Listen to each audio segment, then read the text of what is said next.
सच सबसे आगे। दोस्तों, मैं अब्बास हफीज हूं। दो किसान महापंचायतें हुई हैं कल और परसों में। एक मथुरा में हुई है, एक मुजफ्फरनगर में हुई है। दोनों में भारी जन सैलाब आया है किसानों का। किसानों ने गाजीपुर जो धरना स्थल है वहां पर जाना भी शुरू कर दिया है। अब इसके बाद बीजेपी की नींद वैसे ही उड़ गई थी तो एक बड़ा बम भारतीय जनता पार्टी के ऊपर एक खबर के रूप में पड़ गया कि भाजपा की मोदी सरकार के ही पूर्व मंत्री चैलेंज दे चुके हैं किसानों के समर्थन में आके। उपेंद्र कुशवाहा नाम है, ये मोदी सरकार में मंत्री थे। इन्होंने साफ साफ आज एक बहुत बड़ी मीटिंग करके कहा है कि हम जो है अब 10,000 गांव में चौपालें लगाएंगे और किसानों को जागरूक करेंगे और उनको आंदोलित करके उनको किसानों के धरने प्रदर्शन के अंदर जोड़ेंगे। देखिए, एनडीटीवी ने लिखा भी है इसको, मोदी सरकार के पूर्व मंत्री का हल्ला बोल, कृषि कानूनों के खिलाफ 10,000 गांव में चौपाल का ऐलान।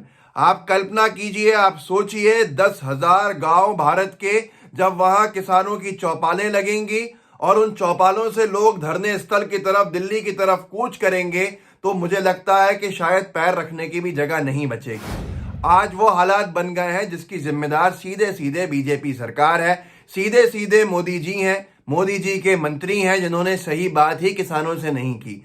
अगर बात करते, उनके ऊपर ये कानून नहीं थोपते तो ऐसे दिन नहीं आते, लेकिन अपना अहंकार सबसे ऊपर है। अब उस अहंकार का बदला ले रहा है, सीधे सीधे जवाब दे रहा है हमारे देश का अन्नदाता, देश का किसान, जिसको आतंकवादी कहा, जिसको खालिस्तानी कहा, जिसको देशद्रोही कहा।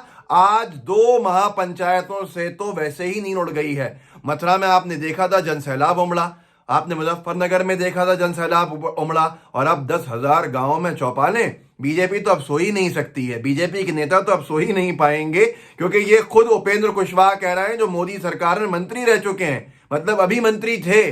उनका सीधा सीधा ये चैलेंज है कि हम लोग 10,000 गांव में चौपालें लगाएंगे। मतलब बीजेपी से, बीजेपी के जो घटक दल के लोग थे, जो उनके साथी रहे, वो भी टूट गए हैं, लेकिन अभी भी बेगरत अनभक्त जो है वो इनके साथ डटे हुए हैं। पूर्व मंत्री हरसिमरत कौर बादल इनकी मंत्री थी, उन्होंने किसानों के आंदोलन के चलते जो आग की जो तपिश देखी उसको देखकर ही इस्तीफा दे दिया था।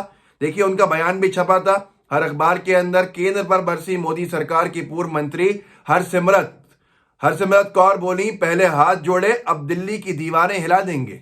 ये हालत है किन लोगों की, ये बयान है किन लोगों का, जो मोदी सरकार के अंदर साथी थे, जो मोदी सरकार में मंत्री थे। आज वो देख रहे हैं कि ये लोग गलत कर रहे हैं और हमारी आगे की राजनीति नहीं चल पाएगी और हम किसानों के साथ खड़े हैं। हर एक व्यक्ति आज किसानों के साथ खड़ा है, लेकिन अनभक्तों को समझ में नहीं आ रहा है। इनको लग रहा है कि अभी भी मोदी सरकार के ही साथ रहना है, इन्हीं की चाटुकारिता करना है, हमारे देश के किसान को बदनाम करने में लगे। बदनाम करेंगे इस देश के किसान को। किसान ने जो ईंट का जवाब पत्थर से दिया है, सिर्फ उसके संघर्ष से, उसको आज दुनिया सलाम कर रही है। लेकिन एक व्यक्ति आज फिर बेनकाब हुआ कल, वो भी आपने देखा कि जहां पर पूर्व मंत्री उपेंद्र कुशवाहा हो, हरसिमरत कौर बादल हो, ये तमाम लोग किसानों के साथ खड़े हो गए हैं अपनी गलती का एहसास करके, मोदी सरकार को छोड़कर। लेकिन उसके बावजूद भी आज कल बेनकाब कौन हुआ है? अन्ना हजारे साहब ने अपना अनशन शुरू होते ही तोड़ दिया और कहा कि मैं तो मोदी सरकार के कृषि कानूनों के साथ खड़ा हूं। जहां देखा कि कृषि कानूनों के ऊपर जो चल रहा था मामला, वो इतना ज्यादा तूल पकड़ चुका और किसान मजबूत हो गए, तो अन्ना हजारे साहब जो है देवेंद्र फडणवीस जी के साथ बैठकर अपना अनशन तोड़ के कहने लगे कि कृषि कानून सही है। क्योंकि ये लोगों का कहना है कि साजिश थी बीजेपी की। साजिश ये थी कि राकेश टिकैत आदि इन लोगों से ये पूरा आंदोलन जो है शिफ्ट कहां किया जाए।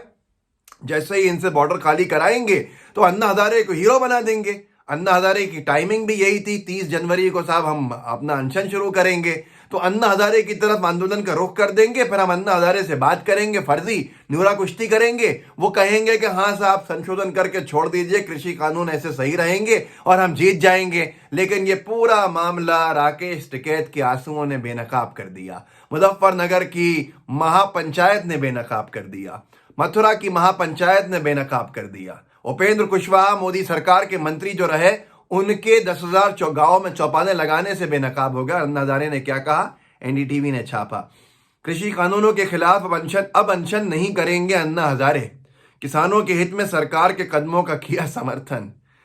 अभी भी आपको लगता है कि अन्ना हजारे ने जो आंदोलन मनमोहन सरकार के खिलाफ खड़ा किया था, छोटा सा, जिसको मीडिया ने बहुत बड़ा दिखाया था, मीडिया के एक वर्ग ने, तमाम लोगों का नहीं कह रहा, कि वो अभी भी निष्पक्ष था? अब तो आपको समझना होगा कि बहुत बड़ी भूमिका निभाई थी अन्ना हजारे के आंदोलन ने मोदी सरकार को लाने के अंदर। तो ये हालत है आज।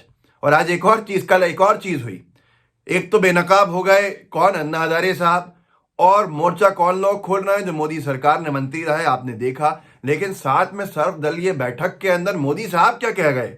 कल मोदी साहब पहली बार बोले हैं किसानों के मामले के अंदर, जिस देश के अंदर किसान आंदोलित हो, जिस देश के अंदर हमारे देश में 300 के लगभग किसानों की जान जा चुकी हो कृषि कानूनों की वजह से, उस देश के अंदर जहां किसानों पे अत्याचार का पहाड़ टूट गया पुलिस के जरिए, बीजेपी सरकारों के जरिए, उस देश का प्रधानमंत्री बात ही नहीं कर रहा था। हमारे प्रधानमंत्री महोदय बोल ही नहीं रहे थे किसानों की बात। कभी मन की बात करी, कभी किसी और से बात करी, कभी अपना भाषण दिया रिपब्लिक डे का, तमाम चीजें करी, पर अब कल मजबूर हो गए किसानों को लेकर बोलने पे। क्या बोला? ये कोहराम ने छापा है। किसान आंदोलन पर सर्वदलीय बैठक में बोले पीएम मोदी, किसानों और मेरे बीच सिर्फ एक फोन कॉल की दूरी। ये अपना आप इमोशनल कार्ड खेला। किसानों और मेरे बीच एक फोन कॉल की दूरी। तो भाई साहब, अभी तक वो फोन क्यों नहीं किया गया था? अभी तक किसानों से बात क्यों नहीं की गई थी? क्यों आपने आज तक किसानों से बात नहीं करी? क्यों मोदी साहब आपने आज तक किसानों को फोन नहीं किया, जब आप कह रहे हैं कि किसानों और आपके बीच में एक फोन कॉल की दूरी है? वो किसान आज तक उस लायक नहीं था क्या कि आप उससे बात करते? तो अब आपने कहा है, तो अब क्या? जब इतना नुकसान हो गया, किसान एक ही बात कहना चाहता है। वो ये चाहता है कहना कि आप कृषि काले कानूनों को वापस लीजिए, रद्द कीजिए। जो आप कह रहे हैं कि उसके फायदे की चीज है, वो कह रहा है मेरे फायदा नहीं है इससे। जिसके लिए लाए है वो इसका विरोध कर रहा है। तो क्यों उसका जब फायदा उसको नहीं दिख रहा तो उस पर थोपे जा रहे हैं? क्यों एमएसपी को कानून नहीं बनाया जा रहा जो उसकी मांग है, जो उसको फायदा पहुंचाएगा? क्या आप जानते हैं मध्य प्रदेश के अंदर मिनिमम सपोर्ट प्राइस 2000 के आसपास है, लेकिन 1300-1400 के अंदर गेहूं बिक रहा है लोगों का। ये हालत आज है मध्य प्रदेश के अंदर, यही हालत आज पूरे देश के अंदर है। तो मिनिमम सपोर्ट प्राइस का कानून बनना इसलिए बेहद जरूरी है। तो ये सारी चीजें हैं दोस्तों जिससे बेनकाब हो रहे हैं ये, लेकिन नींद तोड़ गई है। 2 किसान महापंचायतें जिसमें जन सैलाब उमड़ा किसानों का। जहां तक निगाह जा रही थी वहां तक किसान ही किसान, और अब वो गाजीपुर की तरफ चले गए।